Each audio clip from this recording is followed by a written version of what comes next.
디모데전서는 바울 사도가 에베소 교회의 목사였던 디모데에게 보내는 편지입니다. 이 편지는 개인적인 편지라기보다는 교회를 목회하는 지침서로 준 편지라고 볼 수 있습니다. 공적인 편지라고 볼 수가 있겠죠. 하나님께서는 이 바울 사도의 편지를 성경에 기록하심으로써 이것이 단순히 에베소 교회뿐만 아니라 이 세상에 있는 모든 교회에게 주시는 교회의 지침서라고 그렇게 우리에게 주신 것입니다. 따라서 우리는 디모데전서를 통해서 교회가 무엇을 좇아야 할 것인가, 이런 것을 우리가 잘 확인해 볼 수가 있습니다. 오늘 이 말씀 속에서 우리 교회가 무엇을 좇음으로써 하나님이 원하시는 그런 교회, 하나님이 주신 지침을 따르는 교회가 될 것인가 한번 같이 살펴보도록 하십시다. 먼저 우리가 교회에서 좀 주의해야 될 것이 하나 있는데요. 4절 말씀해 보시면 신화와 끊임없는 족보에 참념하지 말고 그랬죠. 그러니까 이것은 쫓지 말아야 되는 것이죠. 쫓지 말아야 되는 첫 번째가 뭐냐면 신화와 끊임없는 족보입니다. 이게 무슨 말이냐면 이제 이 에베소 교회는 이방인들과 유대인들이 함께 모여서 이룬 교회였죠. 에베소 자체가 터키 지방에 있었기 때문에 이방 지역에 세워진 교회이기는 하지만은 이미 그 당시에 유대인들이 다 흩어져 살던 시대니까 유대인들 중에서도 예수님을 믿고 교회에 들어온 사람들이 많이 있었습니다. 그래서 에베소 교회는 이방인 출신의 그리스도인, 유대인 출신의 그리스도인 이렇게 이제 섞여 있었죠. 그런데 이 유대인들에게는 구약 성경만큼은 아니겠지만 어쨌든 자기들이 그 정도로 소중하게 생각하는 그런 전승들이 있었습니다. 그걸 보통 랍비 문서라고 그러죠. 그래서 이 유대인들은 언제나 자기들이 랍비 문서를 가지고 있다는 것을 대단한 자랑으로 생각했습니다. 근데 그 랍비 문서라는 걸 잘 보면은 주로 뭐가 나와 있냐면 족보가 나와 있다는 거예요. 그것도 끊임없는 족보, 굉장히 길게 나와 있는 것이죠. 아담의 후손 막 쫙 나오고요. 에녹의 후손 또 쫙 나오고, 뭐 노아의 후손, 야곱의 후손 이런 식으로 족보 이야기가 그 랍비 문서에 굉장히 많이 나오고 있습니다. 근데 그 사람들이 왜 그걸 그렇게 소중하게 여기냐면 그런 족보를 따라 쭉 내려온 사람들이 누구냐? 바로 자기 유대인들이다 이거예요. 그러니까 자기들이 사실은 하나님의 정통 백성이다, 그걸 말하는 거죠. 교회 내에서도 자기들이 정통 백성이고 이방인 그리스도인들 너희들은 사실 정통은 아니고 비정통인데 그냥 이렇게 예수님 믿고 온 사람들이다 이렇게 생각하는 것입니다.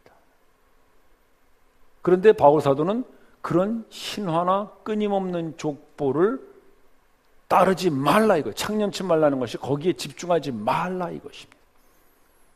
바울 자신도 유대인이었지만은 그러나 그는 자기들의 그런 랍비 문서와 전승에 집착하지 말라 이거예요. 그럼 어디에 집착하라는 거겠어요? 성경에 집착하라는 것이죠.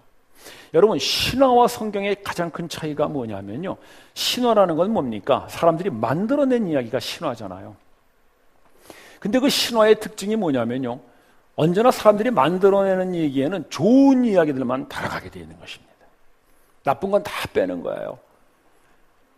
예를 들어서 뭐 저희 족보도 따지면은요, 저희 강씨 가문으로 말할 것 같으면은 뭐 몇 대의 강감창 장군이 있고 또 최근에는 강제구 소령이 있고 좋은 사람만 얘기해요. 왜 강씨 중에 나쁜 사람이 없겠어요?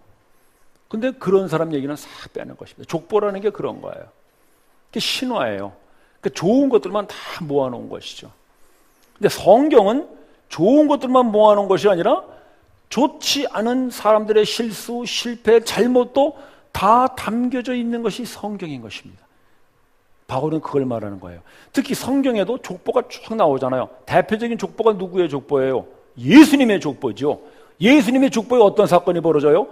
다윗과 밧세바가 간음한 사건이 예수님의 족보에 나와 있고요.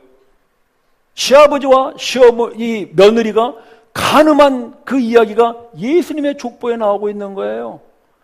그래서 예수님의 족보를 보면은 부끄러워요. 아니 어떻게 이렇게 시아버지가 며느리하고 간통을 해가지고 그 후손이 예수님의 조상이 되고, 다윗이 그 부하를 죽여가면서 취한 여자가 어떻게 예수님의 조상이 되고, 이런 것들이 다 있는 거예요. 왜? 이것은 있는 그대로를 기록한 성경이기 때문에 인간의 실수와 잘못이 그냥 담겨 있는 것입니다. 신화가 아니라는 것이죠. 따라서 성경은 그런 인간의 수많은 실수와 잘못과 실패임에도 불구하고 하나님은 그런 잘못된 인간들을 붙들어 드디어는 하나님의 백성으로 만들어 가신다는 하나님의 구원을 말하고 있는 것이 성경인 것입니다. 신화하고 완전히 다른 것이죠.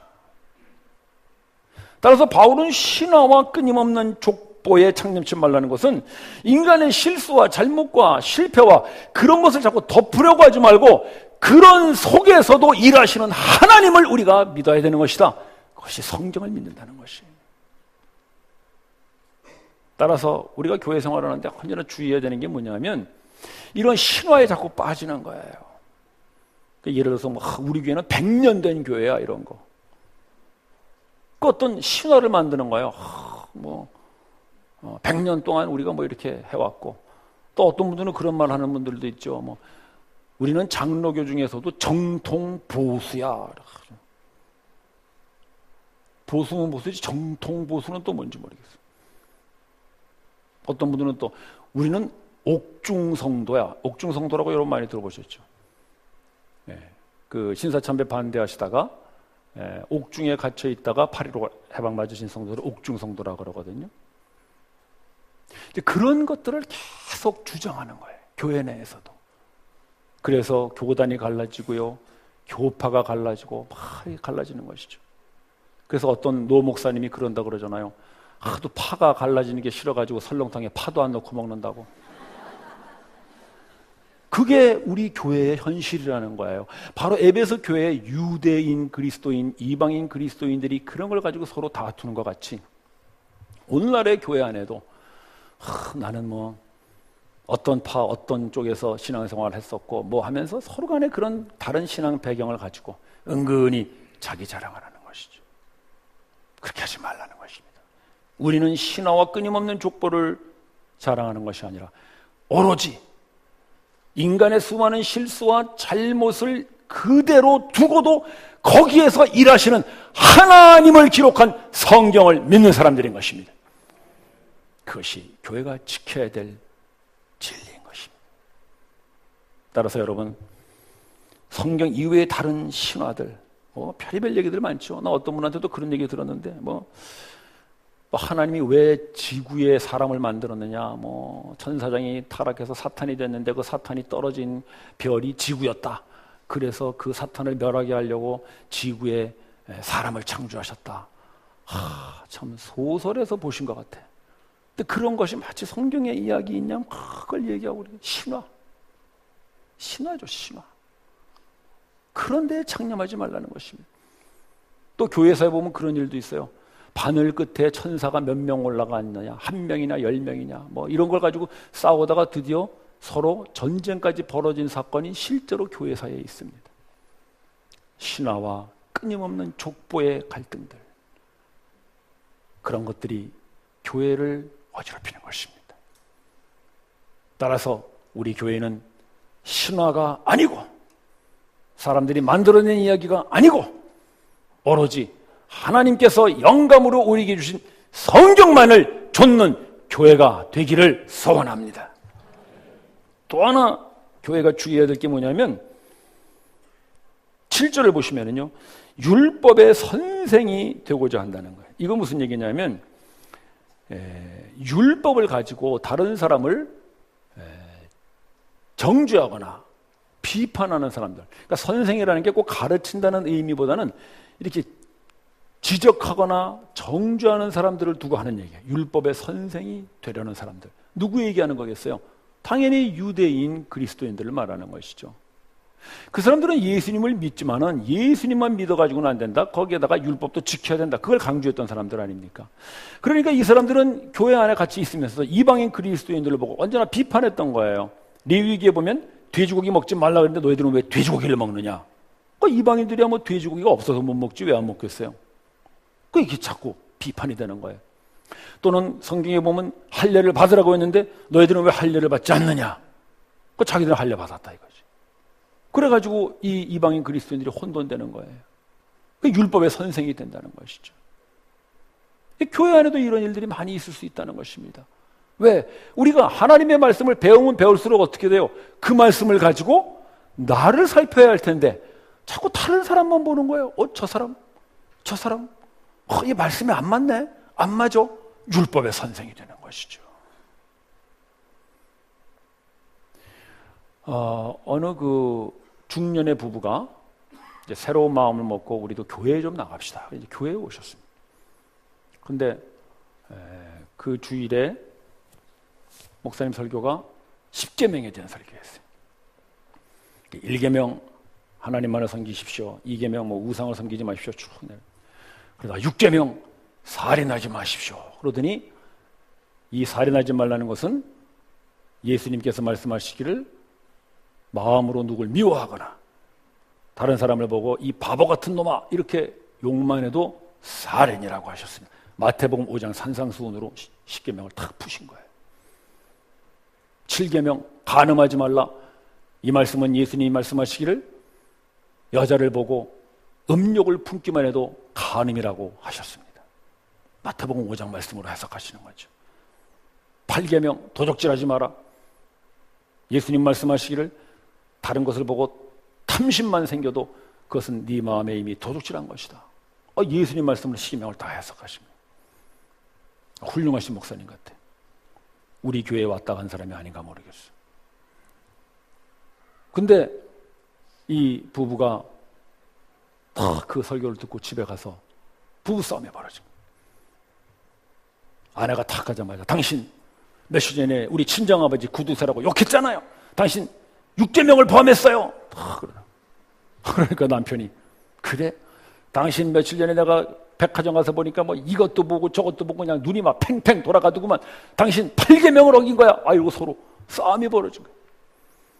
둘이 막 치탁치탁거리다가 화해를 했는데 어떻게 했느냐? 여보, 아무래도 우리가 이대로는 교회를 못 나가겠어.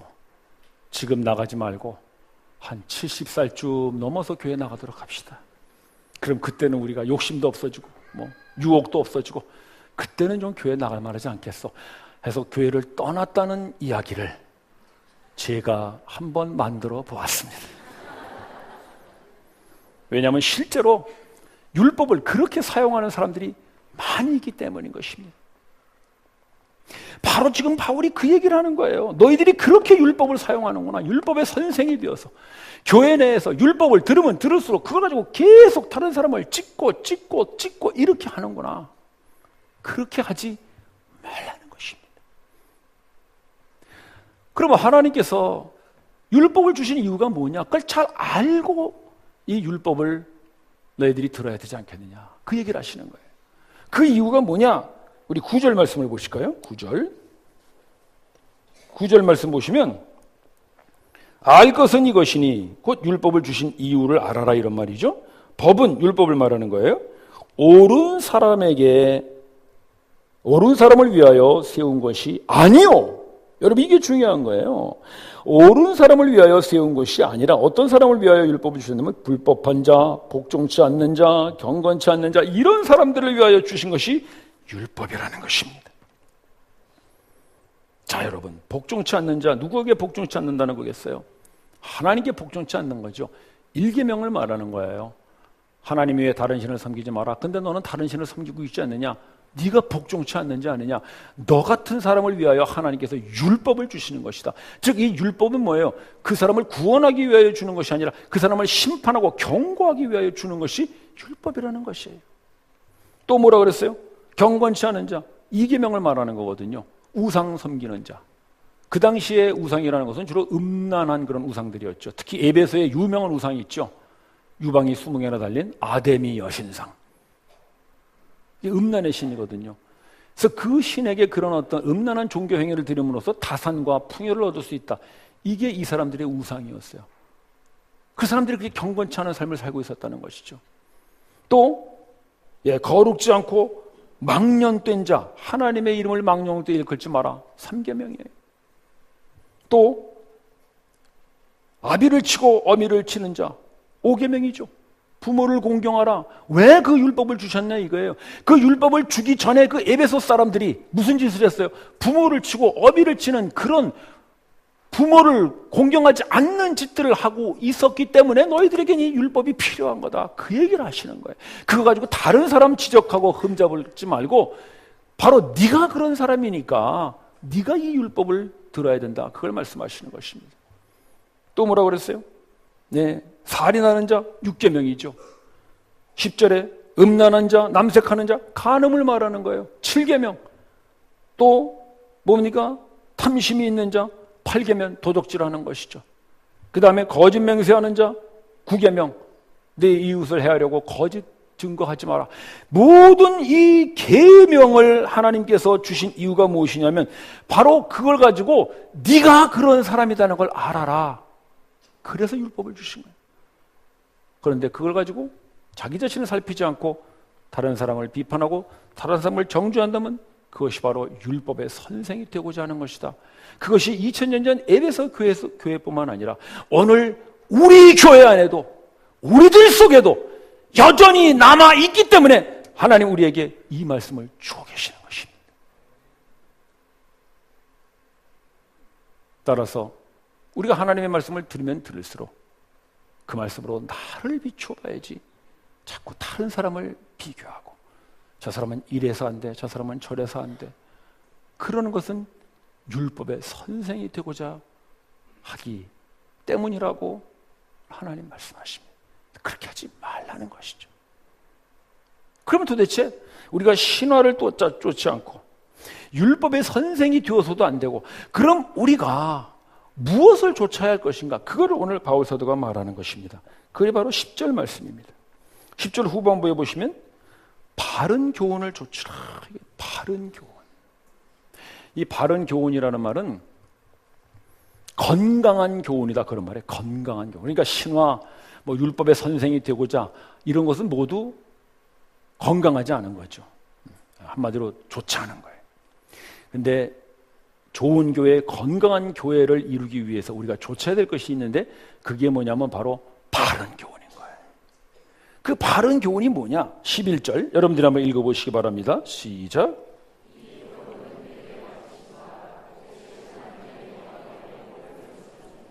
하나님의 영광의 복음을 말하는 거예요. 복음, 율법이 아니고 복음을 말하는 거예요.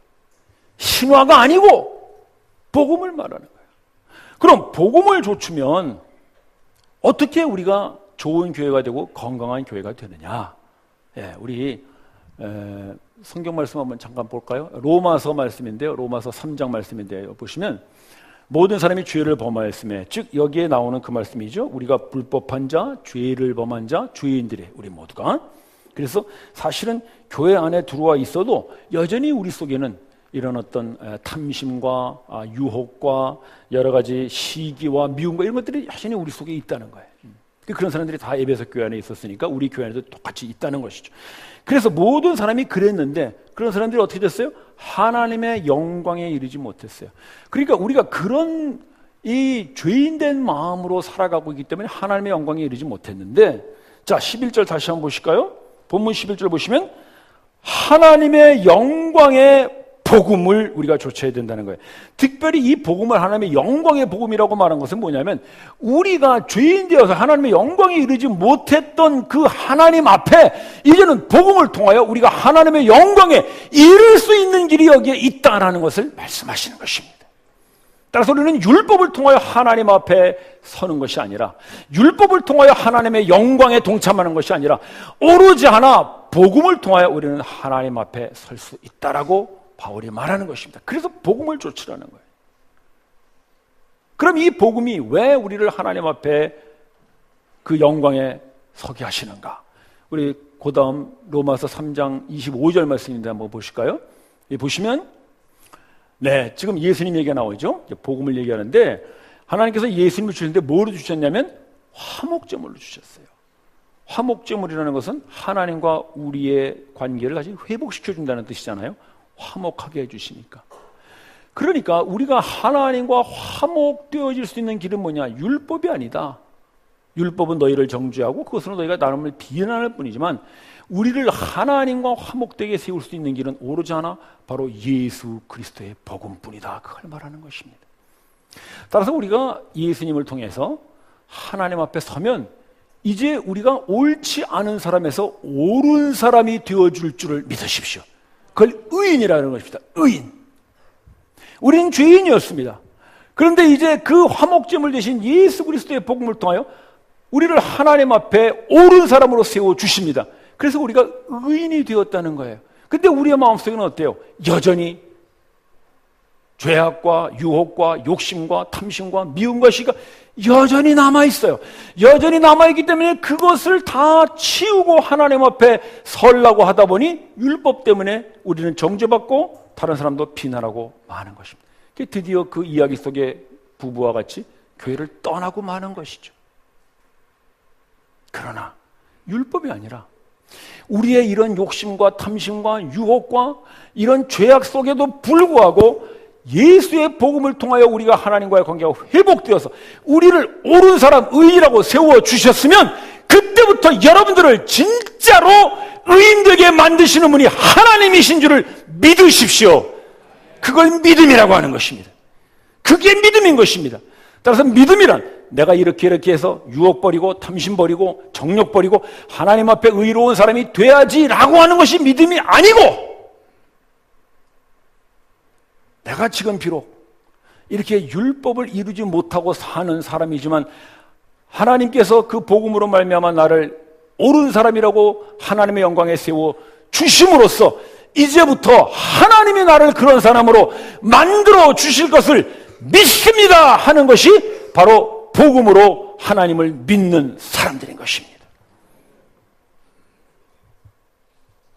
따라서 교회에서는 율법을 말하면 안 되는 것입니다. 우리 모두가 다 율법에는 정죄받을 수밖에 없습니다. 우리가 서로 율법을 가지고 따진다면 우리는 서로 돌을 던지는 것입니다. 아무도 남는 사람 없겠죠. 그러나 복음을 줬으면 당신도 나도 우리 모두 하나님 앞에 설 수 없지만 오로지 그 복음 대신 예수의 화목제물로 인하여 우리가 하나님 앞에 옳은 사람으로 섰습니다. 할렐루야, 감사합니다. 감사합니다. 이것이 여러분 마음속에 터져나올 때 드디어는 다른 사람을 향한 정죄가 그 사람을 덮는 치유로 변하게 될 줄을 믿습니다. 복음의 능력인 것입니다. 나 같은 사람을 하나님 앞에 옳은 사람으로 세워주신 그 하나님의 은혜와 사랑이 너무나 커서 감격스럽습니다 할 때 여러분들이 율법으로 다른 사람을 비판하고 정죄하고 싶었던 그 미움의 마음이 그런 여러분을 덮은 사랑으로 덮으신 하나님의 사랑 때문에 변화될 줄을 기대하십시오. 복음의 능력인 것입니다. 따라서 교회가 쫓아야 할 것, 그것은 복음입니다. 교회가 따라야 할 것, 그것은 복음입니다. 율법은 나를 정죄하고 다른 사람을 비난하는 것밖에 할 수가 없습니다. 그러나 복음은 우리를 격려하고 우리를 용서해서 이제는 그 하나님 앞에 세워주신 그 은혜 때문에 나에 대한 정죄도 용서로 바뀌고 다른 사람을 향한 비난도 사랑으로 바뀌게 되는 것입니다. 복음입니다. 따라서 바울 사도는 그런 신화와 율법의 선생으로 이방인 그리스도인들을 비판하고 정죄했던 이 에베소 교회를 향하여 너희는 신화에 창념하지 말고 율법의 선생이 되지 말고 오로지 하나님의 영광의 복음을 좇으라고 말씀하십니다. 형제 자매 여러분, 우리 모두는 좋은 교회를 이루고 싶어 할 것입니다. 우리 모두는 건강한 교회가 되기를 바랄 것입니다. 그러나 그건 우리의 힘으로 되질 않습니다. 우리가 아무리 율법을 공부하고 아무리 우리가 율법을 지킨다고 해서 될 수가 없습니다. 우리는 율법의 선생이 되고 말 것입니다. 그러나 우리가 율법이 아닌 복음을 좇을 때 옳지 않은 우리를 옳다고 하나님 앞에 세워주시는 그 하나님의 복음을 좇을 때, 사랑받을 수 없는 우리를 하나님이 사랑하신다고 우리를 세워주시는 그 복음을 좇을 때, 우리는 드디어 신화나 율법이 아닌 하나님이 바라시는 바른 교훈을 좇는 교회가 되리라 했습니다. 디모데전서는 단순히 디모데 개인에게 주는 편지가 아니라 교회에 주는 하나님의 지침서입니다. 우리 교회가 이 지침서를 따라서 이제 사람들이 만들어내는 그런 자랑거리인 신화가 사라지고 율법의 선생이 되고자 하는 그런 우매함들이 사라지고 오로지 우리의 화목제물 되셔서 지금 우리를 하나님 앞에 옳은 자라고 세워주신 하나님의 은혜의 복음을 좇는 그런 하나님이 바라시는 교회가 되기를 소원합니다. 기도드리십시다.